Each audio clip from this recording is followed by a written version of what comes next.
नमस्कार, मैं अभिषेक कुमार आप सभी का स्वागत करता हूं फोकस स्टडी विद अभी में। तो देखिए, अब हम लोग फिजिक्स में सबसे पहले आप सभी को मेरा जय गुरु।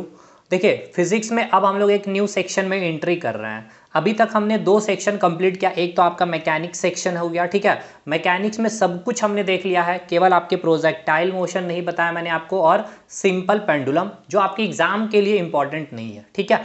और उसमें अभी आपको मुझे केवल यूनिट एंड डायमेंशन करवाना है, तो उसके लिए मैंने आपको क्या कहा कि पूरा फिजिक्स खत्म होगा तब यूनिट डायमेंशन का एक वीडियो आएगा और आपका पूरा काम वो करके चला जाएगा। उसके बाद हमने आपका मैटर्स यानी कि जो प्रॉपर्टीज़ है जो आपके फ्लूइड में हमें पढ़ना होता है। फ्लूइड कहने का मतलब यानी कि लिक्विड और गैस में पूरा प्रेशर का कंसेप्ट हमने देखा, ठीक है। प्रेशर में हर प्रेशर, चाहे वो सॉलिड की बात की चाहे लिक्विड और गैस की, फिर pascal, Archimedes principal, buoyancy force, viscosity वगैरह पूरा चीज़ें हमने कवर कर लिया, ठीक है। अब हम आ रहे हैं सर वेब, यानी कि जिसे हिंदी में कहते हैं तरंग। अब इस वेब के अंदर आपको पूरा का पूरा तरंग के बारे आप तो समझोगे ही। तरंग से रिलेटेड जो इंपॉर्टेंट आपके प्रॉपर्टीज़ है उसको कवर करेंगे, और फिर इसके बाद आपको इलेक्ट्रोमैग्नेटिक वेव यानी कि विद्युत चुंबक तरंग, और इसी के साथ आपका साउंड चैप्टर और आपका लाइट चैप्टर इसी में ख़त्म करेंगे। क्यों? देखिए, आप कभी कभी कई किताबों में भी पढ़ना स्टार्ट कर देते हैं, या आपको कहीं से पढ़ा भी दिया जाता है, लाइट चैप्टर को स्टार्ट कर दिया जाता है, या फिर आपको साउंड चैप्टर पढ़ाना स्टार्ट कर दिया जाता है। लेकिन उससे पहले आपको ये पता होना चाहिए सर कि आप जो ध्वनि यानी कि जो साउंड और जो लाइट यानी कि जो प्रकाश चैप्टर पढ़ रहे हैं, जिसे आप ऑप्टिक्स का भी नाम देते हैं, तो वो आपको ये पता होना चाहिए कि वो कहीं ना कहीं क्या है, आपकी एक तरंग है यानी कि वेब है। तो पहले आप वेब को तो समझ लो, वेब के फंक्शन को समझ लो, वेब के प्रॉपर्टीज़ को समझ लो, उसके बाद हम चलेंगे साउंड और लाइट। तो ये बहुत बड़ा एक टारगेट है, अचीव करना है सर हमें इस वेब के अंदर इन सारी चीज़ों को। क्या क्या हो गया? वेब हो गया, इलेक्ट्रोमैग्नेटिक वेब यानी कि विद्युत चुंबक तरंग, फिर साउंड और फिर लाइट। अब जब ये खत्म हो गया, मतलब समझिए आपके 50 बोल रहा हूँ, 85 to 90% आपका फिजिक्स खत्म हो जाएगा। बचता है उसके बाद इलेक्ट्रिसिटी, ठीक है। तो चलिए बिना देर किए हुए एकदम अच्छे तरह से देखिए, पढ़िए तो शिद्दत से पढ़िए। केमिस्ट्री में मैटर्स अब आपका कंप्लीट हो जाएगा। एक सब्लिमेशन का मुझे कंसेप्ट देना है, और उसके बाद एलिमेंट समझाऊंगा मैं आपको, कंपाउंड समझा दूंगा, मॉलिक्यूल समझा दूंगा। फिर आप केमिस्ट्री का मतलब समझिए कि बैकबोन को आप अपना स्ट्रॉन्ग कर लेंगे। उसके बाद आप धर्रे धर्रे आप केमिस्ट्री का टॉपिक उड़ाइएगा, आप यकीन मानिए। तो आप में से जो भी स्टूडेंट इंटरेस्टेड है अगर हमारे साथ जुड़ने के लिए, 180 मार्क्स की मैं बात कर रहा हूँ, 180 मार्क्स प्लस सीजीएल के लिए, जेएसएससी सीजीएल के लिए, तो साइंस से आप हमारे साथ जुड़ सकते हैं। मैथ्स प्लस टेस्ट सीरीज आपको फ्री मिल रहा है। मैथ अगर आप कोर्स लेते हैं तो विथ वीडियो सॉल्यूशन, रीजनिंग साथ के साथ आपको टारगेटेड एकदम, तो 20-20-20 यानी कि इधर 60 सवाल, 60 या 180, और साथ के साथ आपको कंप्यूटर फ्री ऑफ कॉस्ट में, यानी 1 रुपये तो आपको देने ही पड़ेंगे इसके लिए, क्योंकि फ्री पॉसिबल ही नहीं था। तो ये आप हमारे साथ जुड़ भी सकते हैं। जिनको इंटरेस्ट है भाई, आइए, एक बार शिद्दत से चीज़ें पढ़ाई जा रही है, मेहनत हो रही है, और जितना हम लोग कर रहे हैं अगर इतना ही कर लिए तो आपका ये 180 मार्क्स तो आप श्योर करके ही आएंगे, ठीक है भाई। और बाकी आप ऐसा बिल्कुल ना सोचिएगा कि कंप्यूटर फ्री में आपको दिया गया। तो अभी तक हमने 5 टेस्ट आपके लिए अपलोड कर दिए हैं भाई। उस 5 टेस्ट का आप क्वालिटी देखिए, क्या क्वालिटी में कहीं से भी कमी है, ठीक है। तो आप अगर पढ़े हैं तो 5 टेस्ट में आपको 100% स्कोर नहीं आ रहा है, तो कहीं ना कहीं आपका कंसेप्ट में कोई चीज़ की कमी है। दूसरी बात, आप इस टेलीग्राम ग्रुप को ज्वाइन कर लीजिएगा। जेएसएससी जेपीएससी के अगर आप एग्जामिनेशन की तैयारी कर रहे हैं तो कुछ समय के बाद आप जैसे ही साइंस के सेक्शन खत्म कर रहे होंगे तो झारखंड जीके भी आप हमारे साथ पढ़ सकते हैं। बट अभी आप अपने जहाँ से भी पढ़ रहे हैं वहाँ से पढ़िए, उसके लिए कोई दिक्कत नहीं है।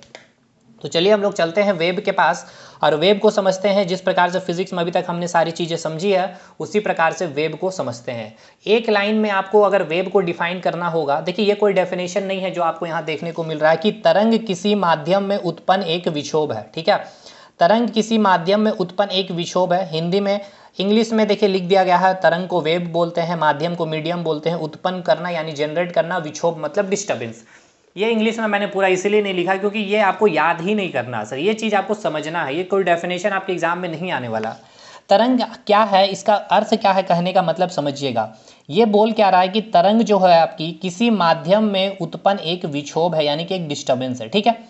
तो चलिए तरंग समझते हैं क्या है। सबसे पहले आते हैं सर एक इस सेंटेंस पे, इस वर्ड पे आते हैं, विक्षोभ यानी कि डिस्टर्बेंस।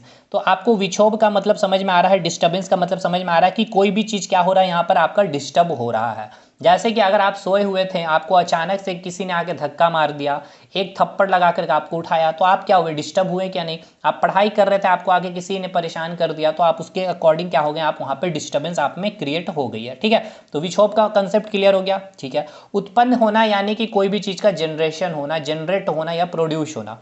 अब आते हैं मीडियम यानी कि माध्यम। तो देखिए इस चीज़ को एक बार आप क्लियर करिए अच्छे से। माध्यम कहने का मतलब क्या है, मीडियम कहने का मतलब क्या है कि चाहे आपका वहाँ पर ईयर भी हो सकता है, तो वो एक आपका मीडियम का काम कर रहा होगा, या फिर वहाँ पर आपकी हो सकती है कोई गैस होगी। ठीक है, तो ईयर गैस इसी में आ जाएगा। हो सकता है कोई पानी हो, पानी की बात की जा रही है तो पानी भी एक मीडियम हो गया। हो सकता है कोई मटेरियल हो सकता है, कोई मटेरियल में जैसे कि कोई कांच हो सकता है, जैसे कि ग्लास हो सकती है आपकी। ठीक है, या फिर आपका प्लास्टिक हो सकता है, वो भी हो सकता है। ठीक है, या कोई वुड हो सकता है, मतलब कुछ भी, कोई भी मटेरियल भी आपकी क्या हो सकती है, मीडियम हो सकती है। ठीक है, और एक्स एक्स्ट्रा मैं यहाँ पे लिख दे रहा हूँ। अब ये चीज़ को आप हमें क्या समझ पा रहे हैं, एयर की बात की गई है, गैस की बात की गई है, वाटर की बात की गई है और मटेरियल की बात की गई है। तो आप एयर को या फिर गैस को या फिर आप वाटर यहाँ जो लिखे हो, या फिर कोई भी मटेरियल हो सकती है इसमें से कुछ भी, और एक्स एक्स्ट्रा तो है ही। तो क्या आप हमें ये बताइए, ये ईयर क्या आपका मैटर है या फिर नहीं है, हमें ये बताइए। तो मैटर को हिंदी में क्या बोलते हैं सर, पदार्थ। ठीक है, मैटर को क्या कहते हैं हिंदी में, पदार्थ। तो आप कहेंगे सर ईयर मैटर है या नहीं, इसके लिए हम दो कंडीशन चेक करते हैं। पहला कंडीशन ये है कि इसका अपना क्या होना चाहिए सर, मास होना चाहिए, और दूसरा क्या होना चाहिए, ये स्पेस ऑक्युपाई कर रहा है या नहीं, ये हमें चेक करना। ठीक है, तो एयर के पास, एयर आप कहीं भी फिल करते हैं तो उसका क्या होता है, मास इंक्रीज हो जाता है, बिल्कुल। वो स्पेस ऑक्युपाई करता है तो बिल्कुल इट मीन्स एयर क्या हो गया, मैटर हो गया। उसी प्रकार गैस, तो गैस बलून फिल करते हैं तो क्या स्पेस इंक्रीज होता है और वेट भी इंक्रीज होता है, ये भी क्या हो गया आपका, मैटर हो गया। वाटर भी सेम एज इट इज, इसकी मास होती है। बाल्टी में जैसे ही डाला जाता है वाटर, तो बाल्टी में क्या होता है, एक वेट लेस था, अब पानी आते ही क्या हो जाएगा, एक वेट आपको लगता है उठाने में और स्पेस भी ऑक्युपाई किया, तो पानी भी क्या हो गया आपका, मैटर हो गया। सेम उसी प्रकार मटेरियल, मटेरियल में जैसे कि ग्लास, ग्लास क्या आपका मैटर नहीं है, बिल्कुल है, मास है, स्पेस ऑक्युपाई कर रही है, प्लास्टिक भी है और वुड लकड़ी भी है।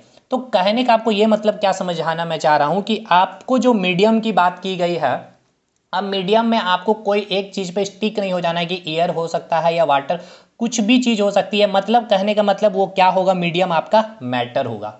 ठीक है, और अगर वो मैटर है तो मैटर से आपको क्या समझ में आ रहा है कि मैटर कितना डिटेल हमने पढ़ा है केमिस्ट्री में। मैटर किससे बनी होती है, तो छोटे छोटे पार्टिकल से मिलकर के बनी होती है। हाँ, ये बिल्कुल क्लियर है आपको, पार्टिकल से बनी होती है, मतलब हिंदी में क्या कहते हैं उसको, कणों से मिलकर के बनी होती है। यानी ईयर जो है आपका, ये किससे बना होगा आपका, कण से, पार्टिकल से। वाटर पार्टिकल से, मटेरियल पार्टिकल से।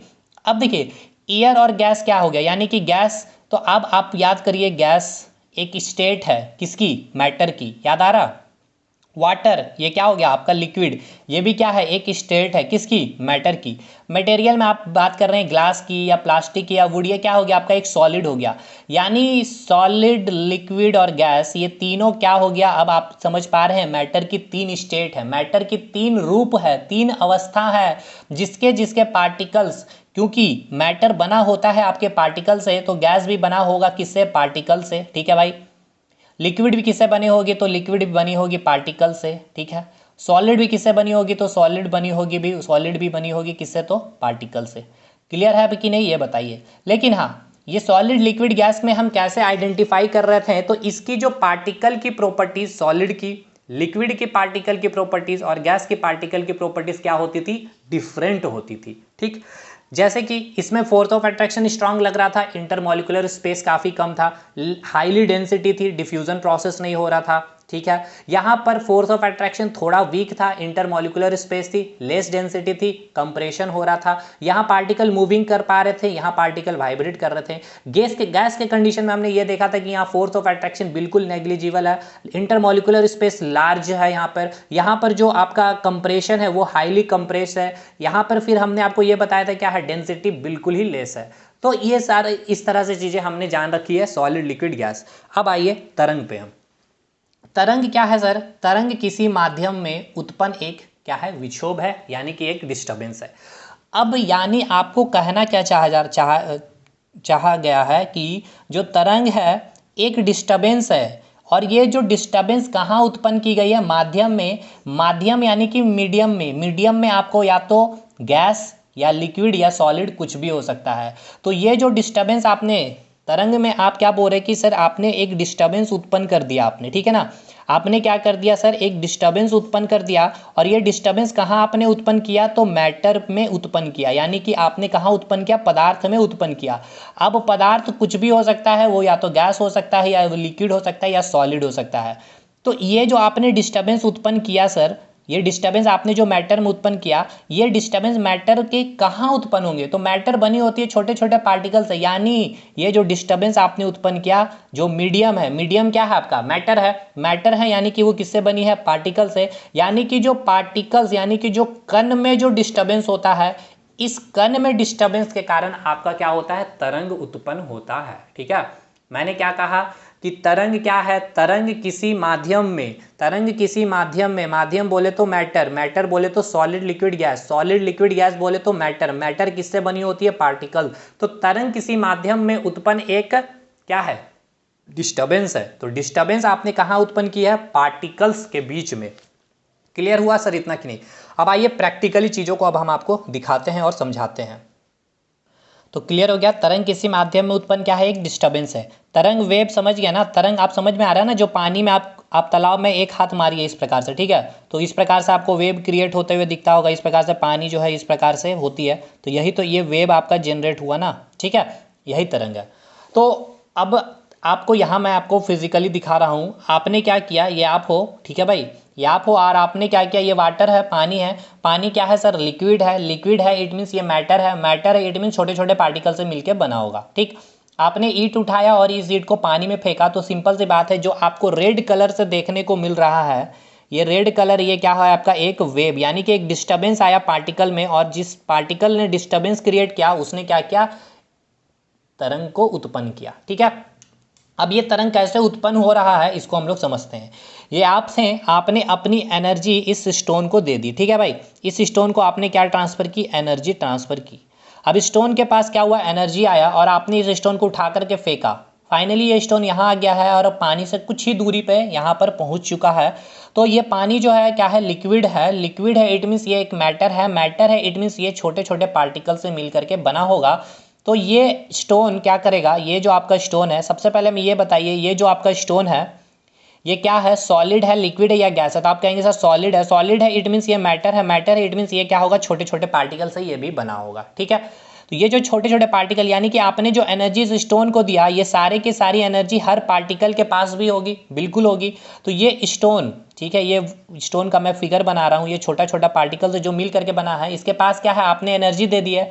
अब ये स्टोन क्या करेगा, इस पानी में जैसे ही आएगा तो पानी का जो पहला पार्टिकल से ये जो टक्कर खाएगा, उस पहले पार्टिकल को ये क्या करेगा, ये एनर्जी ट्रांसफर कर देगा। ठीक है, ये एनर्जी को ट्रांसफर करेगा। ध्यान से सुनिएगा, मैंने क्या कहा, E for energy, T for transfer. इसने क्या ट्रांसफर किया, एनर्जी ट्रांसफर किया पहले पार्टिकल को, यानी ये मैं पहला पार्टिकल इसको लिया हूँ, उसके बाद ये पहला पार्टिकल अपने दूसरे पार्टिकल जो उसके साथ अटैच होगा उसको क्या करेगा, एनर्जी ट्रांसफर करेगा। ये कहाँ से आ रहा है ये एनर्जी, ये आपने इस स्टोन को एनर्जी दी, इस स्टोन ने क्या किया, जैसे ही पानी के पार्टिकल पे आकर के इसकी कॉलिजन हुई तो इसने अपनी सारी एनर्जी क्या की, इस पार्टिकल को दे दिया। ठीक है, उसके बाद ये पार्टिकल अपने दूसरे पार्टिकल को दिया, उसके बाद इसी प्रकार ये कारवां चली, ये तीसरे पार्टिकल्स को अपनी एनर्जी ट्रांसफर कर दी। ठीक है, तो ये आपने क्या देखा, यहाँ पर एनर्जी का ट्रांसफर हो रहा है, क्या पार्टिकल्स मूविंग कर रहे हैं, नहीं, पार्टिकल अपने ही प्लेस में खड़े होकर के केवल वाइब्रेट कर रहे हैं। याद रखना है, यहाँ पर पार्टिकल का मूवमेंट नहीं होता है, वेव उत्पन्न तो हो रही है लेकिन क्या पार्टिकल एक जगह से दूसरी जगह मूव कर रहा, नहीं, केवल पार्टिकल यहाँ पर क्या कर रहा है, अपनी एनर्जी को ट्रांसफर कर रहा है। जो पहले पार्टिकल को एनर्जी मिला कहाँ से, पानी स्थिर थी, यानी इसके पार्टिकल के पास क्या थी, काइनेटिक एनर्जी मिनिमम थी। आपने जैसे स्टोन फेंका तो स्टोन के पास क्या थी, एनर्जी थी, उसके पार्टिकल के पास क्या था, हाई काइनेटिक एनर्जी था। वो अपना सारा काइनेटिक एनर्जी पार्टिकल, किसके पार्टिकल, पानी के पार्टिकल्स में दे दिया। तो उसके बाद इस सारे एनर्जी को ये अपना दूसरे पार्टिकल को, दूसरा पार्टिकल तीसरे पार्टिकल का एनर्जी ट्रांसफर करेगा। इसी प्रकार से ये अपने चौथे पार्टिकल को एनर्जी ट्रांसफर करेगा और फाइनली आपको जो है इस प्रकार से एक वेव क्रिएट होता हुआ दिखता है। ठीक है, इस प्रकार से आपको एक वेव यहाँ पर इस प्रकार पानी को आपको देखने को मिलता है कि नहीं, इस प्रकार से। ठीक है, क्लियर। तो आपने समझा, क्या समझा आपने? आपने ये समझा कि जब भी वेव, ठीक है ना, वेव अगर आपका उत्पन्न हो रहा है तो वहां पर पार्टिकल्स का क्या होता है, मूवमेंट नहीं होता। वहां पे किसकी मूवमेंट होती है, तो एनर्जी की मूवमेंट हो रही होती है। तो आपको एक इंपॉर्टेंट लाइन लिखना है जो आपके एग्जाम के पॉइंट ऑफ व्यू से इंपॉर्टेंट है। क्या आपको ने समझा? अभी पहले ये हमें बताइए। देखिए हमने ये समझा सर, अभी हम ये समझ रहे हैं कि सर तरंग होता क्या है। तो तरंग हमने ये जाना कि तरंग जो होता है किसी भी माध्यम में उत्पन्न क्या होता है, एक डिस्टर्बेंस होता है। तरंग क्या है, एक डिस्टर्बेंस है। ये डिस्टर्बेंस कहाँ उत्पन्न हो रही है, तो जो मीडियम आपका है वो मीडियम कुछ भी हो सकता है, कोई मटेरियल, कोई पदार्थ भी हो सकता है, वो लिक्विड भी हो सकता है, वो गैस भी हो सकता है। उस मीडियम में जो आपने डिस्टर्बेंस उत्पन्न किया, उस डिस्टर्बेंस के कारण ही आपका एक वेव का क्रिएशन होता है, ठीक है। अब वो मीडियम में क्या है, मीडियम सिंपल सी बात है, मैटर है, तो मैटर पार्टिकल से बने, यानी कि उस पार्टिकल में आपने डिस्टर्बेंस क्रिएट किया। तो आपने जैसे कि आप यहाँ पर खड़े थे और एक स्टोन लिया, और इस तालाब में जो पानी है तो यानी वो मैटर है, इट मीन्स वो छोटे छोटे पार्टिकल से मिलकर बना था। अभी पानी एकदम स्थिर थी, स्टैटिक मोड में था। आपने अपनी सारी एनर्जी स्टोन में दी और वो सारी एनर्जी स्टोन ने क्या किया, पानी के पार्टिकल को ट्रांसफर किया। तो यहाँ पर आपने क्या बोला, क्या ट्रांसफर किया, एनर्जी ट्रांसफर किया, ना कि आपकी पार्टिकल मूव की। इसलिए इंपॉर्टेंट लाइन आपको लिखना होगा, मैं आपको लिख रहा हूँ, वो आप उसे लिखते चलें। ये लाइन आप नोट डाउन करिएगा, हिंदी में भी हम बोलेंगे। मैंने यहाँ पर लिखा है कि particles of medium do not travel, ठीक है, from one place to another place, only energy transfer, only, ये इंपॉर्टेंट लाइन है, ओनली एनर्जी ट्रांसफर, ठीक है ना भाई। यहाँ पर क्या ट्रांसफर हो रहा है, आपकी एनर्जी ट्रांसफर हो रही है। आपकी मीडियम में जो आपके यहाँ पर क्या है, आपके पार्टिकल्स यानी कि जो कण है वो क्या है, डू नॉट ट्रैवल, ठीक है। Particles of medium do not travel from one place to another place, only energy transfer from one place to another place. Hindi में लिखिएगा, माध्यम के कण, ठीक है ना, माध्यम के कण क्या है, वो ट्रैवल नहीं करती है, यानी कि वहाँ वो गतिशील नहीं होती है। वो क्या होती है, मीडियम के जो कण होते हैं वो मूव नहीं करते हैं, केवल वहाँ पे क्या होता है, ऊर्जा का स्थानांतरण होता है, ठीक है। हिंदी में क्या लिखेंगे कि तरंग, लिखिए हिंदी में, तरंग एक प्रकार का डिस्टर्बेंस है जिसमें माध्यम के कण एक जगह से दूसरे जगह, ठीक है ना, जिसमें माध्यम के कण एक जगह से दूसरे जगह एनर्जी को ट्रांसफर करते हैं, ऊर्जा को ट्रांसफर करते हैं, ठीक है।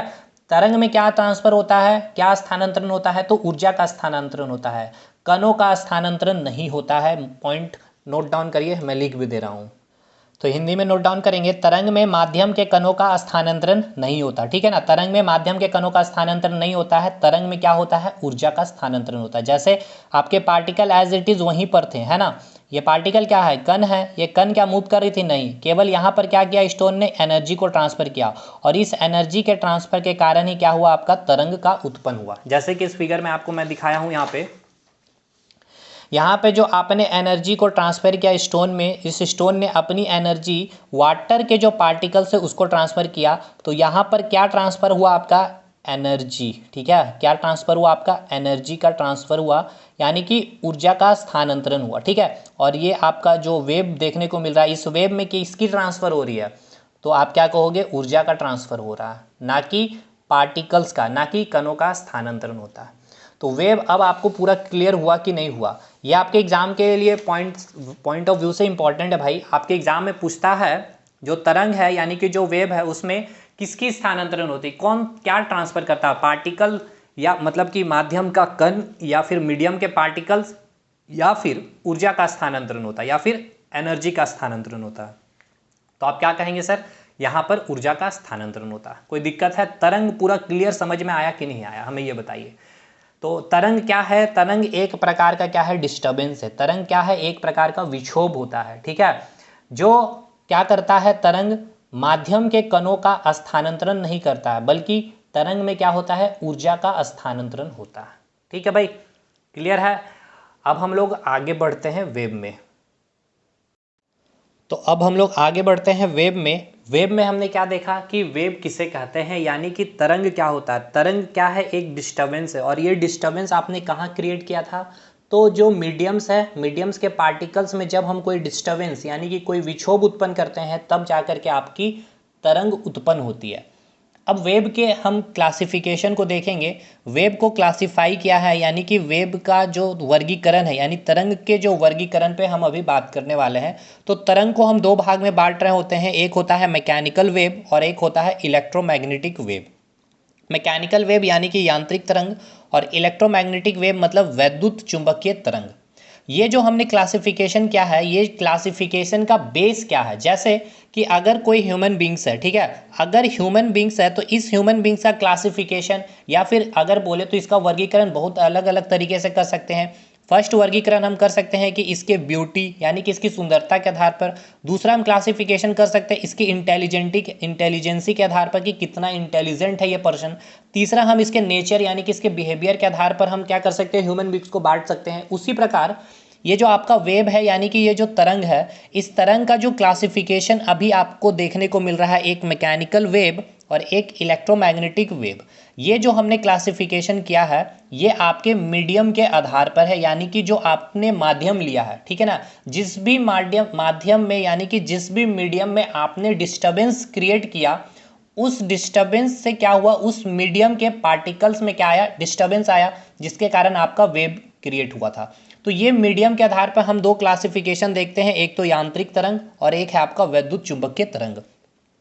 तो सबसे पहले मैकेनिकल वेव की अगर हम बात कर ले तो मैकेनिकल वेव यानी यांत्रिक तरंग, इसमें आपको देखने को मिल रहा है क्या है, वेब। वेब इट मीन्स क्या है, तरंग। तरंग क्या है, आपका एक डिस्टर्बेंस है, और ये डिस्टर्बेंस कहाँ, तो मीडियम के पार्टिकल्स में। और उसके आगे आपको लिखा हुआ है मैकेनिकल यानी कि यांत्रिक। तो ये जो आप मैकेनिकल तरंग को आप जब उत्पन्न करते हैं तो इसके लिए आपको कोई ना कोई एक मीडियम की आवश्यकता पड़ती है। तो पहला पॉइंट आपको ये याद रखना है, जो आपकी मैकेनिकल वेव है या फिर जो यांत्रिक तरंग है, ये जो है आपको वैक्यूम में आप इसको प्रोड्यूस नहीं कर सकते हैं। मतलब क्या, मैं यहाँ लिख रहा हूँ, जो आपकी मैकेनिकल वेव है कैन नॉट ट्रैवल, ठीक है ना, mechanical wave can not travel in vacuum. It means क्या कि आपकी जो यांत्रिक तरंग है वो निर्वात में ट्रैवल नहीं कर सकती है, यानी कि निर्वात में उत्पन्न नहीं किया जा सकता है आपकी यांत्रिक तरंग। जिसके लिए क्या मैंडेटरी है, दे रिक्वायर्ड, हिंदी में भी लिखेंगे, they required a medium, they required a medium to travel. मतलब क्या, they required a medium to travel मतलब क्या है कि जो यांत्रिक तरंग है, यांत्रिक तरंग के लिए आपको क्या होगा, एक नीड है किसकी, माध्यम की, ठीक है ना। माध्यम में ही आपकी यांत्रिक तरंग क्या हो सकती है, उत्पन्न हो सकती है। माध्यम में ही यांत्रिक तरंग उत्पन्न हो सकती है। कहने का क्या मतलब है, इसको हम लोग अभी समराइज करते हैं। हमने ये कहा जो आपका वेब है यानी कि जो तरंग है, तरंग को हम मीडियम के आधार पर यानी कि माध्यम के आधार पर दो भाग में हमने बांटा है। एक वेब होता है जिसे हम कहते हैं मैकेनिकल यानी कि यांत्रिक तरंग, और एक होता है आपका वैद्युत चुंबकीय तरंग यानी कि इलेक्ट्रोमैग्नेटिक वेव। मैकेनिकल वेब वो वेब होता है, वो तरंग होता है जिसके लिए कोई ना कोई मीडियम की आवश्यकता होती है। मीडियम हमने बताया था क्या हो सकता है, या तो सॉलिड या लिक्विड या गैस, किसी भी फॉर्म में हो सकता है। वो आपका कोई भी मटेरियल हो सकता है, एयर, ग्लास हो गया, प्लास्टिक हो गया, वुड हो गया, या फिर एयर भी हो सकता है, या फिर लिक्विड भी हो सकता है, वाटर भी हो सकता है। कुछ भी आपकी मीडियम की आवश्यकता होगी अगर आपको मैकेनिकल वेव उत्पन्न करनी है या फिर जनरेट करनी है तो, ठीक है। क्लियर हो गया। इसका एक बेस्ट एग्जांपल जो हम लोग एक टॉपिक ही पढ़ेंगे, साउंड चैप्टर, ठीक है। तो ये जो साउंड है यानी कि इसे हिंदी में हम कहेंगे ध्वनि। आपसे एग्जाम में पूछा जाएगा कि साउंड कैसी वेव है, तो साउंड कैसी वेव है यानी कि साउंड एक मैकेनिकल वेव है। साउंड अगर मैकेनिकल वेव है इट मीन्स साउंड को क्या चाहिए, कोई ना कोई माध्यम चाहिए। अगर आप सोचते हैं कि आपने अपने रूम में वैक्यूम क्रिएट कर दिया, या फिर आप चंद्रमा पे चले गए, तो चंद्रमा में क्या है, चंद्रमा पे कोई भी वहाँ मीडियम नहीं है, वैक्यूम है। तो आप चंद्रमा पे जाके कितने भी शोर कर लो, कितने भी साउंड से आप बॉक्स बजा लेंगे, तो वहाँ पर कुछ भी चीज़ें सुनाई नहीं देगी। क्यों, क्योंकि वहाँ पर वैक्यूम है, और वैक्यूम में आपकी मैकेनिकल वेव उत्पन्न या फिर जनरेट हो ही नहीं सकती है। और अगर मैकेनिकल वेव जनरेट नहीं होगी तो साउंड कैसे आपको सुनाई देगा, क्योंकि साउंड क्या है, आपका एक मैकेनिकल वेव होता है, ठीक है। तो अभी तक हमने ये समझा कि आपको वेव का हमने क्लासिफिकेशन किया। ये क्लासिफिकेशन किसके आधार पर था, आपके मीडियम के आधार पर था, यानी कि माध्यम के आधार पर। तो हमने दो भाग में या फिर दो पार्ट हमने देखे वेव के, एक मैकेनिकल वेव और एक इलेक्ट्रोमैग्नेटिक वेव। मैकेनिकल वेव हमने उसे कहा कि वो मैकेनिकल वेव यानी कि यांत्रिक तरंग हमें अगर उत्पन्न करनी है तो इसके लिए हमें क्या चाहिए, एक माध्यम चाहिए, एक मीडियम चाहिए। वैक्यूम में ये मैकेनिकल तरंग क्या होती है, ट्रैवल ही नहीं कर पाई, और अगर ट्रैवल नहीं कर पाई तो ये आपको क्या होगी, उत्पन्न ही नहीं होगी। एग्जाम्पल आपका साउंड हो गया।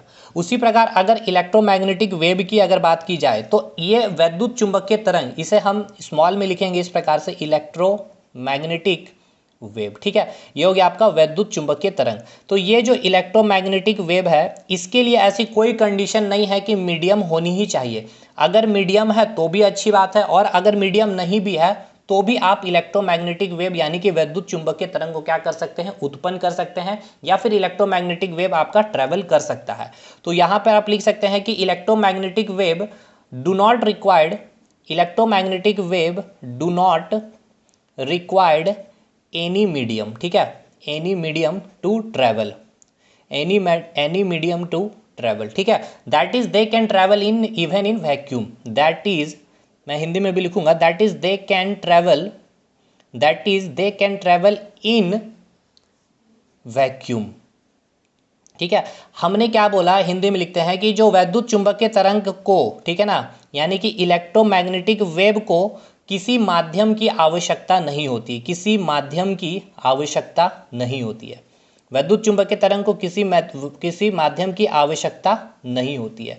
इवन ये क्या होती है, आपके निर्वात में भी क्या कर सकती है, ट्रैवल कर सकती है, फ्लो कर सकती है। तो इलेक्ट्रोमैग्नेटिक वेव यानी कि वैद्युत चुंबकीय तरंग को किसी माध्यम की आवश्यकता नहीं होती है। ठीक है, अगर मीडियम है तो अच्छी बात है, तो भी आपको इलेक्ट्रोमैग्नेटिक वेव देखने को मिल जाएगी। और अगर मीडियम नहीं है, जैसे इसका एग्जाम्पल अगर आपको मैं बताऊं तो इसके कई इंपॉर्टेंट एग्जाम्पल है, और एक सेपरेट ही अभी हम लोग वेब के बाद इलेक्ट्रोमैग्नेटिक वेव खत्म करेंगे, जो काफ़ी इंपॉर्टेंट चैप्टर है आपके एग्जामिनेशन के पॉइंट ऑफ व्यू से। जैसे कि एक हो गया आपका रेडियो वेव, ठीक है, सेकंड हिंदी में भी रेडियो तरंग कहेंगे। उसके बाद एक होता है आपका माइक्रोवेव। ठीक है, एक हो गया आपका माइक्रोवेव जिसे हिंदी में कहेंगे सूक्ष्म तरंग। नेक्स्ट आपका होता है इंफ्रारेड। ठीक है, इंफ्रारेड रे, ठीक है, इंफ्रारेड वेव, यानी इसे हिंदी में कहेंगे अवरक्त तरंगे।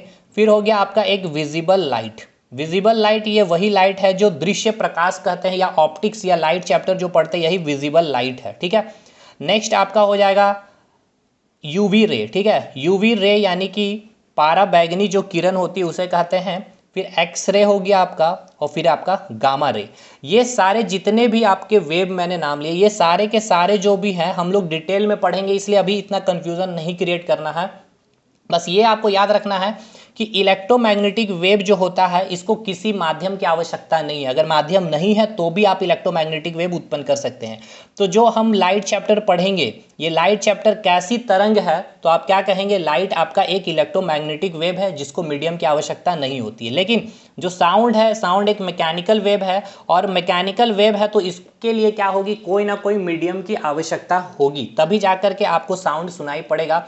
लेकिन लाइट क्या, आप देखिए सूर्य की किरणें अंतरिक्ष से भी, जहां पर कोई माध्यम नहीं है तो भी आपके आराम से अर्थ तक चीजें पहुंच रही होती है। ठीक है, तो ऐसा नहीं है कि लाइट के लिए मीडियम होना ही जरूरी है। अगर मीडियम नहीं है तो भी आपकी लाइट क्या होगी, उत्पन्न हो सकती है या फिर ट्रैवल कर सकती है, क्योंकि लाइट क्या है, आपका एक इलेक्ट्रोमैग्नेटिक वेव है।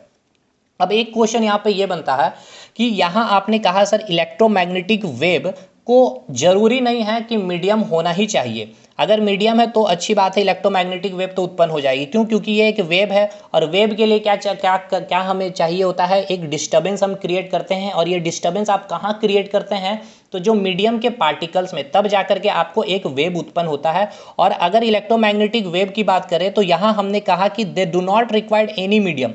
अगर कोई मीडियम ही नहीं है, यानी कि कोई अगर माध्यम नहीं है, तो फिर ये इलेक्ट्रोमैग्नेटिक वेव कैसे उत्पन्न होगा। मतलब ये कि अगर माध्यम नहीं है, अगर माध्यम नहीं है मतलब मीडियम नहीं है, अगर मीडियम नहीं है मतलब कि मैटर नहीं है, मैटर मतलब पदार्थ, और अगर मैटर नहीं है तो वहां पर पार्टिकल्स नहीं होगा, और अगर पार्टिकल्स नहीं है तो फिर आप डिस्टर्बेंस कहाँ क्रिएट करेंगे, और अगर डिस्टर्बेंस क्रिएट ही नहीं होगा तो फिर ये वेव कैसे जनरेट हो सकता है, ये एक अच्छा क्वेश्चन है।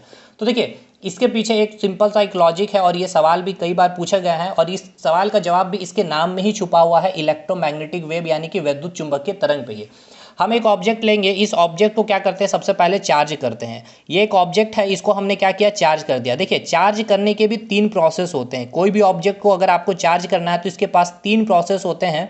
इस 3 प्रोसेस से आप किसी भी प्रोसेस से क्या कर सकते हैं, किसी ऑब्जेक्ट को चार्ज कर सकते हैं। जैसे कि फ्रिक्शन, आप हाथ को रब करिए तो आपका हाथ क्या हो जाता है, चार्ज हो जाएगा। ठीक है। सेकेंड एक होता है आपका कंडक्शन, और थर्ड होता है आपका इंडक्शन। ठीक है, ये डिटेल हम लोग पढ़ेंगे। ठीक है, जब आप इलेक्ट्रिसिटी पढ़ रहे होंगे तो यहाँ पर फ्रिक्शन, कंडक्शन और इंडक्शन, किस प्रकार से आप किसी भी ऑब्जेक्ट को चार्ज करते हैं, यहाँ पर उसको स्टडी किया जाता है। तो इन 3 में से कोई भी एक प्रोसेस है, हमने क्या किया, इस ऑब्जेक्ट को चार्ज कर दिया। अगर जैसे ही ये ऑब्जेक्ट, ठीक है, चार्ज होगा तो इसके पास क्या हो जाएगी, अपनी एक इलेक्ट्रिक फील्ड हो जाएगी। ठीक है, यानी कि इसके पास क्या हो गया, एक इलेक्ट्रिक फील्ड, यानी कि वैद्युत क्षेत्र इसके पास उत्पन्न हो गई है। अगर ये पार्टिकल या फिर ये ऑब्जेक्ट अपने अपने प्लेस में ही अगर क्या करने लगे, वाइब्रेट करने लगे, या फिर अगर आप इसको मोशन प्रोवाइड कर दिए, गति आपने इसको दे दिया, ये गति करने लगे या फिर वाइब्रेट करने लगे, तो इसके चारों तरफ इलेक्ट्रिक फील्ड के साथ साथ क्या उत्पन्न हो जाएगा, एक मैग्नेटिक फील्ड भी उत्पन्न हो जाएगा। और इस मैग्नेटिक फील्ड को हम क्या कहते हैं, मैग्नेटिक फील्ड को हिंदी में क्या कहेंगे, चुंबकीय क्षेत्र। ठीक है, चुंबकीय क्षेत्र। हमने क्या कहा कि सर हम एक ऑब्जेक्ट लिए हैं, इस ऑब्जेक्ट को हमने फ्रिक्शन या कंडक्शन या फिर इंडक्शन, किसी भी एक माध्यम से, किसी भी एक प्रोसेस से हमने क्या किया, इसको चार्ज कर दिया। जैसे ही ये ऑब्जेक्ट चार्ज होगा तो इसके पास अपनी एक इलेक्ट्रिक फील्ड आ जाएगी। अब इलेक्ट्रिक फील्ड तो आ गई, अब मैंने इसको एक मोशन प्रोवाइड कर दिया या फिर मैंने इसको वाइब्रेशन दे दी। जैसे ही ये ऑब्जेक्ट कंपन करेगा या फिर गतिशील अवस्था में आएगा तो इसके पास एक मैग्नेटिक फील्ड भी उत्पन्न हो जाएगा। यानी इस ऑब्जेक्ट के पास अब इलेक्ट्रिक फील्ड के साथ साथ अब क्या हो गया है, एक मैग्नेटिक फील्ड भी आ गई है। तो यहाँ पर जो आप इलेक्ट्रोमैग्नेटिक वेव जो देख रहे होते हैं, यहाँ पर किसकी डिस्टर्बेंस होगी, अगर माध्यम नहीं है, अगर कोई मीडियम नहीं है, तो फिर ये इलेक्ट्रोमैग्नेटिक वेव जो उत्पन्न हो रही है किसके डिस्टर्बेंस से, तो ये इलेक्ट्रिक फील्ड और मैग्नेटिक फील्ड के बीच में क्या होता है, डिस्टर्बेंस क्रिएट होता है। तब जाकर के आपको इलेक्ट्रोमैग्नेटिक फील्ड मीडियम विदाउट कोई भी वैक्यूम अगर है वहाँ पर तो आपको देखने को मिलता है। जैसे कि ये आपका वेव का एक डायरेक्शन हो गया। ठीक है, इस वेब के जस्ट परपेंडिकुलर आपका इलेक्ट्रिक फील्ड होता है और इसके ही जस्ट परपेंडिकुलर आपका मैग्नेटिक फील्ड होता है। जैसे कि इसको अभी यहाँ पर हम दिखाते हैं आपको, ये हो गया आपका वेब का डायरेक्शन हो गया रेड पेन, और इसके जस्ट परपेंडिकुलर ये आपका हो गया इलेक्ट्रिक फील्ड, ब्लू कलर का पेन हो गया, और इसके जस्ट परपेंडिकुलर क्या होता है आपका मैग्नेटिक फील्ड। तो ये दोनों क्या है, एक दूसरे, यानी कि ये वेब के डायरेक्शन के क्या है, इसके परपेंडिकुलर होगा। ठीक है, तो इसमें अगर आपसे पूछ लिया जाए कि जो इलेक्ट्रोमैग्नेटिक वेव है, जो आपको किसी माध्यम की भी आवश्यकता नहीं होती है इसको उत्पन्न करने के लिए, तो अगर कोई माध्यम नहीं है, अगर कोई मीडियम नहीं है, तो वहाँ पर किस में डिस्टर्बेंस आप क्रिएट कर रहे होंगे, तो वहाँ पर जो डिस्टर्बेंस होता है, एक तो इलेक्ट्रिक फील्ड और एक मैग्नेटिक फील्ड के बीच में आपका डिस्टर्बेंस उत्पन्न होता है। तब जाकर के आपका ये इलेक्ट्रोमैग्नेटिक वेव क्रिएट होता है या जनरेट होता है।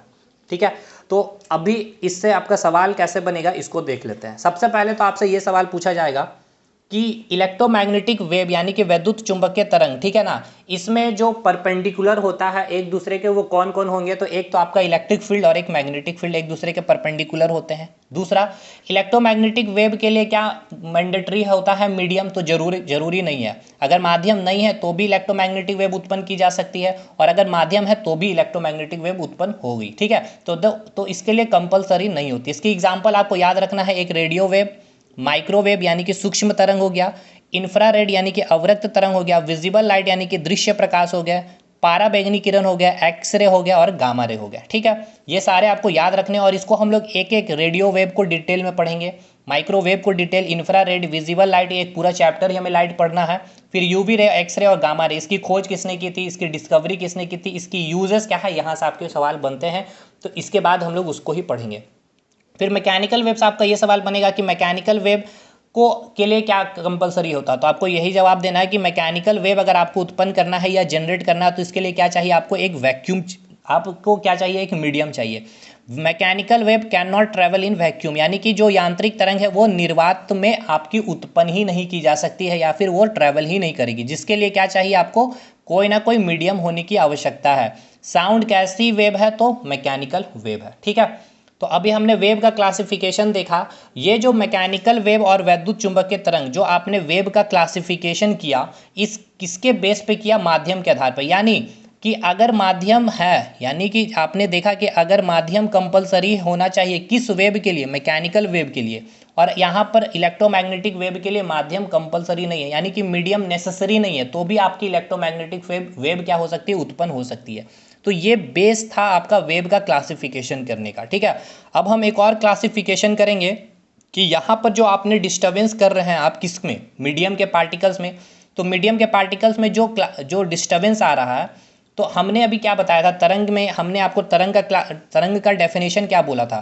तरंग का हमने डेफिनेशन ये बताया था कि आप क्या करते हैं, मीडियम के पार्टिकल में एक डिस्टर्बेंस क्रिएट करते हैं, ठीक है। लेकिन उसमें आपने ये भी देखा था कि वहाँ पर किस चीज़ की ट्रांसफ़र हो रही थी, एनर्जी की ट्रांसफ़र हो रही थी, ना कि पार्टिकल्स मूव कर रहे थे। पार्टिकल्स क्या कर रहे थे, अपने प्लेस में वाइब्रेट ही कर रहे थे। तो ये जो वाइब्रेशन था, ये वाइब्रेशन के आधार पर भी अब हम वेव का क्लासिफिकेशन करेंगे। एक क्लासिफिकेशन हमने देखा मैकेनिकल वेव, इलेक्ट्रोमैग्नेटिक वेव, किसके आधार पर, मीडियम के आधार पर। अगला हम लोग क्लासिफिकेशन देखेंगे वाइब्रेशन के आधार पर किस प्रकार से वेव कितने प्रकार के होते हैं। तो अगले हम लोग देखते हैं। अब हम लोग वेव का क्लासिफिकेशन देखेंगे वाइब्रेशन के आधार पर, यानी जो आप पार्टिकल्स में क्या किए थे, डिस्टर्बेंस किए थे। तो पार्टिकल में जो आपका डिस्टर्बेंस हुआ था, आपका पार्टिकल क्या कर रहा था, वाइब्रेट कर रहा था, ना कि मूव कर रहा था। मूव क्या हो रहा था, स्थानांतरण किसका हो रहा था, ट्रांसफर किसका हो रहा था, एनर्जी का ट्रांसफर हो रहा था, ठीक है। तो ये जो वाइब्रेशन आपने देखा पार्टिकल के बीच में, ये वाइब्रेशन के आधार पर अब आप वेव को क्लासीफाई कर रहे हैं। एक तो आपका होता है लॉन्गिट्यूडिनल वेव और एक होता है आपका ट्रांसवर्स वेव। अनुदैर्ध्य तरंग और ट्रांसवर्स वेव को हिंदी में कहते हैं अनुप्रस्थ तरंग। क्लियर रखना है सब कुछ। अभी हमने क्लासिफिकेशन किया था माध्यम के आधार पर, यानी कि मीडियम के आधार पर। मैकेनिकल वेव जिसके लिए क्या है, कंपलसरी मीडियम होना ही चाहिए, जैसे कि साउंड। दूसरा हमने देखा इलेक्ट्रोमैग्नेटिक वेव जिसके लिए कंपलसरी नहीं है, अगर मीडियम है तो भी इलेक्ट्रोमैग्नेटिक वेव उत्पन्न होगी, और अगर मीडियम नहीं है तो भी आपकी इलेक्ट्रोमैग्नेटिक, यानी कि वैक्यूम में भी आप इलेक्ट्रोमैग्नेटिक वेव उत्पन्न कर सकते थे। Radio wave, microwave, infrared, visible light, ultra violet ray, x ray, gamma ray, ये सभी थे आपके इलेक्ट्रोमैग्नेटिक वेव जिसके लिए मीडियम की आवश्यकताएं नहीं थी। तो ये माध्यम के आधार पर क्लासिफिकेशन किया। अब जो आपने डिस्टर्बेंस क्रिएट किया मीडियम के पार्टिकल्स में, तो ये जो डिस्टर्बेंस हुआ, यानी कि पार्टिकल्स क्या क्या, वाइब्रेट किया, मूविंग नहीं किया। मूविंग किसका होता है, एनर्जी का ट्रांसफर होता है। तो ये वाइब्रेशन भी किस तरह के होते हैं, तो दो तरह के वाइब्रेशन होगा। उस वाइब्रेशन के आधार पर हमने वेव का क्लासिफिकेशन क्या है, एक तो लॉन्गिट्यूडनल जिसे कहेंगे अनुदैर्ध्य तरंग, और एक है आपका ट्रांसवर्स वेव जिसे कहते हैं अनुप्रस्थ तरंग। तो सबसे पहले अभी हम लोग देखेंगे ट्रांसवर्स वेव। ट्रांसवर्स वेव को हिंदी में क्या कहा जाता है, अनुप्रस्थ तरंग, ठीक है।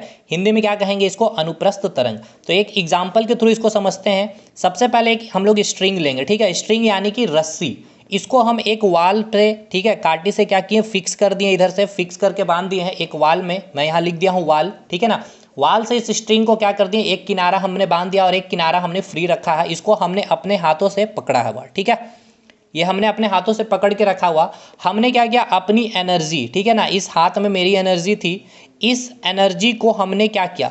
अब हमें ये बताइए, ये जो आपकी क्या है, ये आपकी स्ट्रिंग है, ठीक है भाई। ये क्या है, आपकी स्ट्रिंग है, या फिर आप रोप भी बोल सकते हैं, रस्सी भी कह सकते हैं। तो हमें ये बताइए सबसे पहले, ये जो रस्सी है ये क्या है, ये एक मीडियम हो गया। क्यों मीडियम हो गया, मैंने क्या कहा था, मीडियम क्या है, एक मैटर, यानी कि सॉलिड, लिक्विड या गैस। तो ये कैसा आपका मीडियम होगा, सॉलिड फॉर्म में है, यानी कि ये अगर मैटर है तो ये छोटे छोटे पार्टिकल से मिल करके बने होंगे, ठीक है। ये छोटे छोटे पार्टिकल से मिल करके बने होंगे, सिंपल सी बात है भाई, ठीक।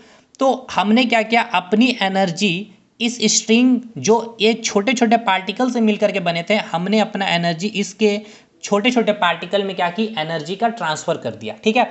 तो ये जो एनर्जी का ट्रांसफर होता है, तो अब इसको हम थोड़ा सा और खोलते हैं। तो देखिए हमने इसको एनर्जी कैसे दिया, इस जैसे कि ये एक स्ट्रिंग है पेन, इसको हमने झटका दिया, ठीक है, झटका मारा। तो जैसे ही आप झटका मारेंगे इस स्ट्रिंग में इस प्रकार से, तो आपने अपनी एनर्जी का क्या किया, ट्रांसफर कर दिया, जो रोप है या फिर जो स्ट्रिंग के जो छोटे छोटे पार्टिकल उसके बीच। तो आपको क्या देखने को मिला, जैसे कि मैं यहाँ पर एक और फिगर बना रहा हूँ, इसको मैंने फिक्स कर दिया है एक, और मैं इसके 4-5 पार्टिकल्स ले रहा हूं ताकि क्लियर मैं व्यू दिखा पाऊं, ठीक है। हमने अपने हाथों से क्या किया, इस प्रकार से एनर्जी को ट्रांसफर किया। तो सबसे पहला जो पार्टिकल था इसके पास एनर्जी आया, ठीक है। अब पार्टिकल्स क्या कर रहे हैं, वाइब्रेट कर रहे हैं, ठीक है। आपने क्या किया, एक डिस्टर्बेंस क्रिएट कर दिया ना इसके बीच में, इसके पार्टिकल के बीच में आपने डिस्टर्बेंस क्रिएट किया, आपने एनर्जी दे करके, तो ये पार्टिकल क्या किया, वाइब्रेट किया एक बार ऊपर। वाइब्रेशन किस प्रकार से होता है, इस प्रकार से वाइब्रेट करेगा कोई भी चीज़, इस प्रकार से कंपन दोलन, ठीक है। एक बार ऊपर गया हल्का सा, मतलब ये ऐसा नहीं कि अपना प्लेस को छोड़ता, वाइब्रेशन जैसे कि मोबाइल वाइब्रेट किया तो क्या मोबाइल अपने प्लेस को छोड़ता, नहीं, एज इट इज उसी प्लेस में रहता है। इस प्रकार से वाइब्रेशन, इस प्रकार से जैसे कि इस प्रकार से आपका हाथ घूम रहा है, यहाँ पे देखिए वो प्लेस वही है, बस हल्का सा वाइब्रेशन। तो ये आपको फिगर में ज़्यादा बड़ा स्पेस दिख रहा है, लेकिन उस तरह का नहीं दिखेगा आपको, ठीक है। फिर ये भी पार्टिकल एज इट इज इस प्रकार से वाइब्रेट करेगा, इस प्रकार से वाइब्रेट करेगा, और इस प्रकार से ये भी पार्टिकल वाइब्रेट करेगा, ठीक है। ये सारे पार्टिकल के बीच में, ये जितने भी पार्टिकल्स होंगे सारे पार्टिकल इस प्रकार से वाइब्रेट कर रहे होंगे। तो यहाँ पर आपको क्या देखने को मिल रहा है, ये जो पार्टिकल्स आपके वाइब्रेट कर रहे हैं, ठीक है ना, ये जो पार्टिकल्स वाइब्रेट कर रहे हैं ये क्या है, आपका परपेंडिकुलर है, ठीक है।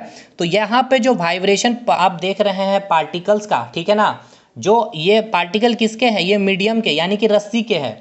तो ये जो तरंग है, सॉरी, ये जो मीडियम है, मीडियम के जो पार्टिकल है ये कैसे वाइब्रेट कर रहे हैं, लंबवत वाइब्रेट कर रहे हैं, ठीक है ना भाई। ये जो आपका वाइब्रेशन कैसा हो रहा है, परपेंडिकुलर वाइब्रेशन हो रहा है। तो अब इसमें जो वाइब्रेशन हुआ, इस वाइब्रेशन के दौरान आपका एग्जैक्ट, अब जो आप फिगर देखते हैं, यानी जब आप रोप को जब बांधे हैं एक किनारे को इस प्रकार से, जैसे कि ये हेडफोन का एक वायर है, यहाँ पे मैंने इसको एक दीवार में फिक्स कर दिया और यहाँ पे मैंने झटका मारा, ठीक है। तो एक वेव यहाँ पे क्रिएट हुआ। तो ये वेव कैसा दिखता है, अब इस फाइनल फिगर में आपको देखने को यहाँ पर मिलेगा। ये आपका वेव का डायरेक्शन हो गया, ठीक है, ये वेव का डायरेक्शन हो गया। और ये जो स्ट्रिंग आपको इस प्रकार से देखने को मिलेगी, ठीक है, ये इस प्रकार से आपको स्ट्रिंग देखने को मिलती है, ठीक है। तो ये अब ये जो डायग्राम मैंने बनाई है कैसे, तो देखिए ये जो पार्टिकल हल्का सा ऊपर वाइब्रेट किया, ये इसको ऊपर ले गया, और दूसरा बात जब ये पार्टिकल वापस अपने पोजीशन में आया तो ये वापस इस पोजीशन पे आया, ठीक है। और फिर ये पार्टिकल क्या किया, ये जो वाइब्रेशन नीचे गया तो इसके कारण ये आपको फिगर यहाँ पर देखने को इस प्रकार से मिला, ठीक। फिर से ये क्या किया, ये ऊपर आएगा, ठीक है, और ये अपनी एनर्जी दूसरे पार्टिकल को देगा, तो ये फिर आया इस अपने ओरिजिनल पाथ पे। फिर इसको अपने दूसरे पार्टिकल को क्या किया, एनर्जी ट्रांसफर कर दिया, ये फिर से ऊपर वाइब्रेट किया, तो ऊपर वाइब्रेट किया जिसके कारण ये आपको ये फिगर देखने को मिला। फिर ये अगर ऊपर वाइब्रेट किया है, दूसरे पार्टिकल की मैं बात कर रहा हूँ यहाँ पे, तो ये फिर वापस नीचे आया, तो ये जब नीचे आया तो ये अपने ओरिजिनल पाथ पे आ गया, माध्य में यानी कि मीन पाथ पे आ गया, और फिर ये नीचे गया तो आपको ये डायग्राम देखने को मिलता है, ठीक है। इस प्रकार से ये चीज़ें आपको, ये जो आप डायग्राम वेव की बनाती है, आपको ये मैं प्रैक्टिकली दिखाया हूँ। ये जो आपका वेव बना है ये कौन सा वेव है, तो ये ट्रांसवर्स वेव है, ठीक है। ये कौन सा वेव है, आपका ट्रांसवर्स वेव है, यानी ये आपका अनुप्रस्थ तरंग है। अच्छा एक चीज़ ये बताइए, ये जो अनुप्रस्थ तरंग में आपने क्या खास बातें देखी, आपने यहाँ पर ये देखा जो माध्यम के कण है, माध्यम बोले तो जो मीडियम यानी कि जो रस्सी थे उसके जो पार्टिकल्स थे, ये जो आपकी तरंग की जो डायरेक्शन, ये जो स्ट्रेट लाइन आप देख रहे हैं ये क्या है, वेव की डायरेक्शन है।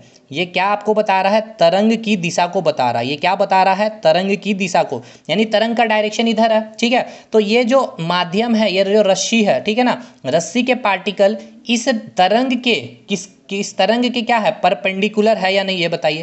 तरंग के दिशा में क्या है, लंबवत क्या करती है, कंपन करती है, वाइब्रेट करती है। तो इसको एक लाइन में मैं लिख रहा हूँ जो आपके एग्जाम के लिए इंपॉर्टेंट है, आप नोट डाउन भी करेंगे, नोट्स ये मिल जाएगा इसका। बाकी मैं अभी और फिर से एक बार बोलूँगा तो क्लियर हो जाएगा। तो यहाँ मैं लिखूँ सबसे पहले इंग्लिश में, ड्यू टू परपेंडिकुलर वाइब्रेशन, ठीक है ना, due to perpendicular vibration of particles, due to perpendicular vibration of particles of medium due to perpendicular vibration of particles of medium क्या जनरेट होगा, तो एक वेव जनरेट होगा। वो वेव क्या होगा, आपका ट्रांसवर्स वेव होगा। कौन सा वेव होगा, तो ये ट्रांसवर्स वेव होगा, ठीक है। हिंदी में क्या लिखेंगे, माध्यम के कण, ठीक है ना, जो माध्यम के जो कण है, माध्यम के कण तरंग की दिशा में, माध्यम के कण तरंग की दिशा में लंबवत, ठीक है, तरंग की दिशा में लंबवत क्या करती है, कंपन करती है। तरंग की दिशा में क्या करती है, लंबवत कंपन करती है, और अनुप्रस्थ तरंग का उत्पन्न करती है, या अनुप्रस्थ तरंग का निर्माण करती है, अनुप्रस्थ तरंग का निर्माण करती है, अनुप्रस्थ तरंग का क्या करती है, निर्माण करती है। इंग्लिश में हमने क्या बोला, ड्यू टू परपेंडिकुलर वाइब्रेशन, ठीक है ना, due to perpendicular vibration of particles of medium. ये जो मीडियम था, यहाँ पर मीडियम क्या था, आपकी रस्सी थी, स्ट्रिंग थी, स्ट्रिंग की पार्टिकल कैसे वाइब्रेट किया है, तो परपेंडिकुलर वाइब्रेशन किया है। ये परपेंडिकुलर किसके, वेव के डायरेक्शन के परपेंडिकुलर होता है। तो जब भी पार्टिकल्स यानी कि मीडियम के पार्टिकल्स अगर परपेंडिकुलर वाइब्रेट करेगा, यानी कि जो डिस्टर्बेंस आपने किया है मीडियम में, और वो मीडियम में आपने जो डिस्टर्बेंस क्रिएट किया है, तो उस मीडियम के जो पार्टिकल्स अगर परपेंडिकुलर वाइब्रेट कर रहा होगा तो वो कौन सा वेव कहलाएगा, तो ट्रांसवर्स वेव कहलाएगा। ठीक है, क्लियर हो गया। तो यहाँ पर अभी आपने देखा ट्रांसवर्स वेव के बारे में डिटेल चीज़ें समझा आपने। यहाँ पर मैं इसको फिर से एक बार रिकॉल करवा रहा हूँ कि यहाँ पर आपने एनर्जी क्या की, ट्रांसफ़र की इस स्ट्रिंग में, यानी कि इस मीडियम के पार्टिकल्स में। जैसे ही आपने एनर्जी ट्रांसफ़र की तो इस स्ट्रिंग के पार्टिकल के बीच में क्या हुआ, डिस्टर्बेंस हुआ, यानी कि जो पार्टिकल वाइब्रेट कर रहा था यहाँ पर परपेंडिकुलर जो वाइब्रेशन देखने को मिला। ठीक है, तो इस मीडियम के पार्टिकल परपेंडिकुलर वेब के डायरेक्शन में अगर वाइब्रेशन होगी तो कौन सी वेब उत्पन्न होगी, ट्रांसवर्स वेब, यानी कि अनुप्रस्थ तरंग उत्पन्न होगी। इसका एग्जाम्पल, दो एग्जाम्पल आपको याद रखना है।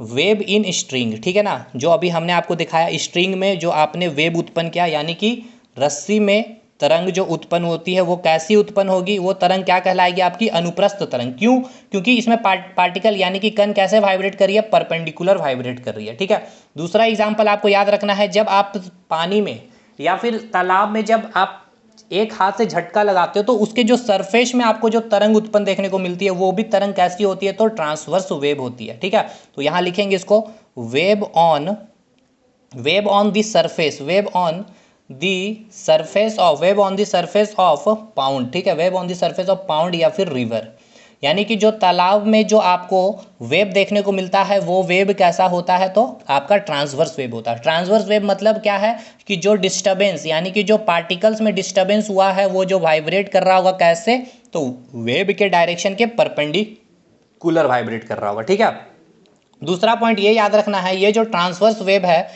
जो आपके केवल और केवल सॉलिड में और लिक्विड में केवल आपको उत्पन्न किया जा सकता है। ठीक है, सॉलिड और लिक्विड में ही आपका ट्रांसवर्स वेव उत्पन्न किया जा सकता है। ये काफ़ी इंपॉर्टेंट पॉइंट हो गया। तो फाइनल यहाँ से आपका ट्रांसवर्स वेव खत्म। ट्रांसवर्स वेव में पार्टिकल परपेंडिकुलर वाइब्रेशन करेगा। ठीक है, दूसरी चीज़ हमने आपको ये बताया कि यहाँ पर आपको वेब जो स्ट्रिंग में आपको देखने को मिलता है और जो तालाब में जो वेब देखने को मिलेगी पाउंड या रिवर में, वो कैसी वेब होगी, अनुप्रस्थ तरंग होगी। अनुप्रस्थ तरंग कहाँ कहाँ उत्पन्न किया जा सकता है, तो केवल सॉलिड में और लिक्विड में ही आपका जो है अनुप्रस्थ तरंग उत्पन्न किया जा सकता है। ठीक है, अब हम लोग चलते हैं दूसरे वेब में, यानी अगला जो वेब है हमारा लॉन्गिट्यूडनल वेब, यानी कि अनुदैर्घ्य तरंग। अगला जो वेब है यानी कि जो तरंग है हमारा लॉन्गिट्यूडनल वेव, यानी कि अनुदैर्घ्य तरंग। यानी ये जो हम देख रहे होंगे इसमें कि इसमें पार्टिकल जो वाइब्रेट कर रही होगी कैसे। अभी हमने देखा ट्रांसवर्स वेव यानी कि अनुप्रस्थ तरंग में पार्टिकल जो वाइब्रेट कर रही थी वो कैसे, परपेंडिकुलर वाइब्रेट कर रही थी। लेकिन अभी हमने एक स्प्रिंग लिया है। ठीक है, स्प्रिंग को या तो आप कंप्रेस करें या फिर एक्सपेंड करें। जब आप खींचेंगे स्प्रिंग को या फिर जब आप उसको कंप्रेस करते हैं तो यहाँ पर आपको जो वेव देखने को मिलता है उसे हम कहते हैं लॉन्गिट्यूडिनल वेव। अब इसको समझते हैं कि कैसे क्या होती है। ठीक है, आपने इसमें क्या किया, डिस्टर्बेंस क्रिएट किया। डिस्टर्बेंस कैसे क्रिएट करेंगे, आप एनर्जी देंगे। एनर्जी देने से क्या होगा, पार्टिकल में क्या होगा, एनर्जी आएगा, जिससे पार्टिकल में क्या होगा, वाइब्रेशन होगा। तो ये जो पार्टिकल वाइब्रेट कर रहा होगा, ये पार्टिकल वाइब्रेट करता है to and fro. To and fro it means आगे वाइब्रेट करता है और फिर पीछे वाइब्रेट करता है, इस प्रकार से। ठीक है, अगला पार्टिकल भी इस प्रकार से आगे जाएगा और फिर से वापस पीछे आता है। फिर से तीसरा पार्टिकल में एनर्जी गया, वाइब्रेशन ये जो करेगा टू एंड फ्रो। तो इस जो आप वाइब्रेशन को नाम देते हैं टू एंड फ्रो वाइब्रेशन। ठीक है, तो जो मीडियम के पार्टिकल वाइब्रेट कर रहे होंगे लॉन्गिट्यूडिनल वेव में, वो टू एंड फ्रो वाइब्रेट कर रहे होंगे। ठीक है, लॉन्गिट्यूडिनल वेव हम किसे कहेंगे, यानी जो पार्टिकल अपने, ये आपका वेब का डायरेक्शन, ये जो हो गया आपका वेब डायरेक्शन हो गया। यानी कि वेब डायरेक्शन मतलब क्या है, ये तरंग की दिशा है। ठीक है, तो इस लॉन्गिट्यूडिनल वेव का मतलब क्या हो गया कि इसमें जो मीडियम है, यानी कि ये जो स्ट्रिंग है, ये जो स्प्रिंग थी, इसके जो पार्टिकल्स थे वो कैसे वाइब्रेट कर रहे थे, टू एंड फ्रो। या फिर आप ऐसे भी बोल सकते हैं जो वेब का जो डायरेक्शन था उसके समानांतर आपका क्या करता है, ये पार्टिकल वाइब्रेट करता है, यानी कि पैरेलल। ठीक है, तो इसमें आप लिख सकते हैं कि इस तरंग में या फिर इसमें जो माध्यम के जो कण होते हैं, इसमें माध्यम के जो कण होते हैं, इसमें माध्यम के जो कण होते हैं तरंग की दिशा में ही, ठीक है ना, तरंग की दिशा में, तरंग के दिशा में समानांतर, तरंग के दिशा में समानांतर या फिर क्या कहेंगे इसे, पैरेलल वाइब्रेशन करती है या फिर कंपन करती है, वाइब्रेशन या फिर कंपन करती है। ठीक है, तो इस वेब को हम क्या नाम देते हैं, लॉन्गिट्यूडिनल वेब का नाम देते हैं। यानी हमने ये कहा लॉन्गिट्यूडिनल वेब कहाँ उत्पन्न हो रही है, इसका कंडीशन क्या है, इसमें पार्टिकल कैसे वाइब्रेट कर रही होगी। तो जो माध्यम यानी जो मीडियम के जो पार्टिकल्स होंगे वो टू एंड फ्रो यानी कि जो वेब की डायरेक्शन होगी उसके समानांतर, ठीक है ना, ये आपका वेब का डायरेक्शन हो गया ब्लू कलर से, और सेम इसी डायरेक्शन में आपका क्या कर रहा है, पार्टिकल भी वाइब्रेट कर रहा है, ठीक है। तो इसे हम क्या नाम देते हैं, लॉन्गिट्यूडिनल वेव, ठीक। तो जिस मीडियम में लॉन्गिट्यूडिनल वेव उत्पन्न होगी उसमें मीडियम के कण कैसे मूव कर रहे होंगे, टू एंड फ्रो, या फिर जो वेव के डायरेक्शन है उसके समानांतर या फिर पैरेलल वाइब्रेशन करती है। इसका अगर फिगर और मैं दिखाऊं तो जैसे इस फिगर को आप ऐसे भी दिखा सकते हैं और यहाँ से आपका सवाल भी बन जाता है, ठीक है। तो ये जो आप देखें यहाँ पे जो छोटा सा जो आप वर्टिकल लाइन देख रहे हैं इसे हम कहते हैं संपीड़न, ठीक है। इसे हम क्या नाम देते हैं, संपीड़न, जिसे हम कहते हैं कंप्रेशन, जिसे हम नाम देते हैं कंप्रेशन। और ये जो जिसकी लेंथ लंबी दिख रही है वर्टिकल लाइन, इसे हम नाम देते हैं रेयरफैक्शन, ठीक है। रेयरफैक्शन को हिंदी में कहते हैं विरलन, ठीक है। अब देखिए जो कंप्रेशन वाला जो सेक्शन आप देख रहे होंगे, यानी कि जो आप संपीड़न की जो बात कर रहे होंगे, यहाँ पर आपका हाई प्रेशर जोन होता है, और रेयरफैक्शन वाला जो होता है ये आपका लो प्रेशर जोन होता है। ये भी आपके एग्जामिनेशन का पूछा हुआ सवाल है, ठीक है भाई। तो क्वेश्चन ऐसे पूछा जाएगा कि कंप्रेशन या रेयरफैक्शन किस वेब में देखने को मिलेगा, अनुप्रस्थ तरंग या फिर अनुदैर्ध्य तरंग, लॉन्गिट्यूडिनल वेब या फिर ट्रांसवर्स वेब। तो लॉन्गिट्यूडिनल वेब में आपको कंप्रेशन और रेयरफैक्शन देखने को मिलता है। Compression it means high pressure zone हो गया वो, ठीक है ना, जो क्षेत्र आपका हाई प्रेशर होगा। जैसे कि ये आपका स्प्रिंग है, ठीक है, ये रहा आपका स्प्रिंग। अब स्प्रिंग को आपने क्या किया, या तो आपने कंप्रेस कर रहे होंगे या फिर आप इसको एक्सपेंड कर रहे होंगे, या तो आप उसे खींचेंगे या फिर उसे आप दबाव यानी कि प्रेशर डाल रहे होंगे, ठीक है। इस प्रकार से अगर आप प्रेशर यानी कि कंप्रेस करेंगे तो यहाँ पर जो इसके पार्टिकल स्प्रिंग के हैं वो क्या कर रहे होंगे, इस प्रकार से टू एंड फ्रो क्या करेंगे, वाइब्रेट करेंगे, ठीक है। तो जो आप कंप्रेस किए हैं तो ये आपका कंप्रेशन हो गया, तो ये आपका जो हो गया हाई प्रेशर जोन।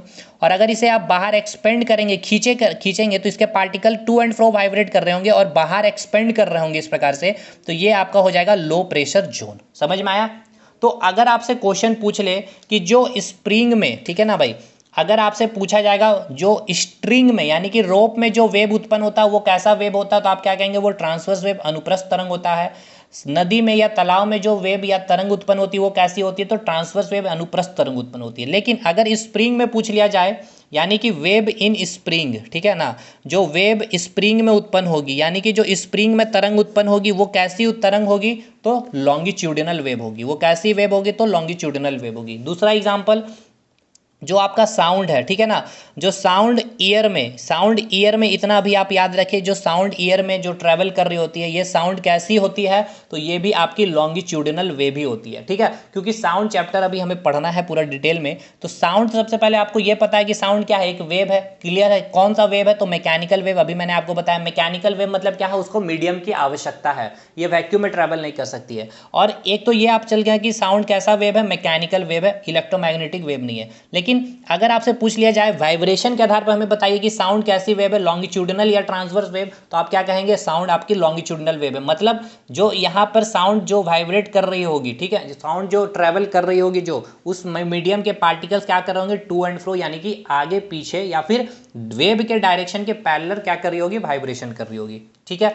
ये चीज़ क्लियर हो गया। दूसरा इंपॉर्टेंट पॉइंट आपको ये याद रखना है कि जो आपकी लॉन्गिट्यूडिनल वेब जो होती है, ठीक है ना, आपकी जो लॉन्गिट्यूडिनल वेब यानी कि जो आपकी अनुदैर्ध्य तरंग है, ये आपके सॉलिड में भी, लिक्विड में भी और गैस में भी क्या की जा सकती है, उत्पन्न की जा सकती है या फिर जनरेट की जा सकती है। लेकिन जो ट्रांसवर्स वेब था वो आपको केवल और केवल सॉलिड में और केवल लिक्विड में ही उत्पन्न की जा सकती थी, ठीक है। तो संपीड़न या फिर compression high pressure zone, rarefaction विरलन आपका लो प्रेशर जोन, ठीक है। अगर यहाँ पर ऐसे भी आपसे पूछ सकता है हाई प्रेशर जोन यानी कि डेंसिटी कैसी होगी, हाई डेंसिटी यानी उच्च घनत्व होगा, और लो प्रेशर यानी कैसी होगी, यहाँ पर लो डेंसिटी होगी यानी कि निम्न घनत्व होगा, ठीक है ना भाई। कंप्रेशन हाई कंप्रेशन है यानी यहाँ पे पार्टिकल्स एकदम क्या होगा, क्लोजली पैक्ड हो जाएंगे, तो पार्टिकल की संख्या हाईली डेंस हो जाएगी। और लो प्रेशर यानी कि पार्टिकल के बीच इंटरमोलिकुलर स्पेस लार्ज हो जाएगी, ये सारी चीज़ें आप को रिलेट करें केमिस्ट्री के मैटर से, तो वहाँ पर क्या हो जाएगा, डेंसिटी लो हो जाएगा। ठीक है, तो ये हो गया mechanical wave, longitudinal mechanical wave, electromagnetic wave, medium के आधार पर क्लासिफिकेशन। और अब हमने अभी देख लिया वाइब्रेशन के आधार पर वेव का क्लासिफिकेशन, लॉन्गिट्यूडनल वेव और ट्रांसवर्स वेव। ठीक है, तो वेव का ये पूरा का पूरा कंसेप्ट क्लियर हो गया कि वेव हम किसे कहेंगे। तो वेव क्या है, एक डिस्टर्बेंस है, और ये डिस्टर्बेंस कहाँ आप करते हैं, तो मीडियम के पार्टिकल्स में। मीडियम के पार्टिकल्स क्या कर रहे होते हैं, वाइब्रेट करते हैं, ना कि ये मूव करते हैं। ट्रांसफर किसकी होती है, एनर्जी की ट्रांसफर होती है। फिर मीडियम के आधार पर हमने देखा मैकेनिकल वेव, जिसके लिए मीडियम की आवश्यकता होती है, एग्जाम्पल साउंड था। इलेक्ट्रोमैग्नेटिक वेव हमने देखा जिसके लिए मैंडेटरी नहीं है मीडियम, वो वैक्यूम में भी ट्रैवल कर सकती है, radio wave, microwave, infrared, x ray, gamma ray, UV ray, visible light, ये सभी आपके इलेक्ट्रोमैग्नेटिक वेव थे। फिर हमने वाइब्रेशन के आधार पर वेव को क्लासिफाई किया, एक तो आपका ट्रांसवर्स वेव अनुप्रस्थ तरंग, और एक आपका लॉन्गिट्यूडनल वेव, एक अनुदैर्ध्य तरंग। ट्रांसवर्स वेव यानी कि अनुप्रस्थ तरंग वो तरंग होता है जहां मीडियम के पार्टिकल वेव के डायरेक्शन के परपेंडिकुलर वाइब्रेशन करती है, जैसे कि स्ट्रिंग में जो वेव उत्पन्न होगी रस्सी में, और तालाब या फिर नदी में जो वेव देखने को मिलता है वो आपकी अनुप्रस्थ तरंग यानी कि ट्रांसवर्स वेव होती है। ट्रांसवर्स वेव आपके सॉलिड और लिक्विड दोनों में उत्पन्न की जा सकती है। फिर हमने देखा लॉन्गिट्यूडनल वेव यानी कि अनुदैर्ध्य तरंग, जिसमें मीडियम के पार्टिकल टू एंड फ्रो या फिर वेव के डायरेक्शन के पैरेलली यानी कि समानांतर फ्लो करती है, जिसमें आपकी लॉन्गिट्यूडनल वेव में हमने ये बताया कि आपका कंप्रेशन और रेयरफेक्शन देखने को मिलता है। किस वेव में, तो लॉन्गिट्यूडनल या फिर अनुदैर्ध्य तरंग में।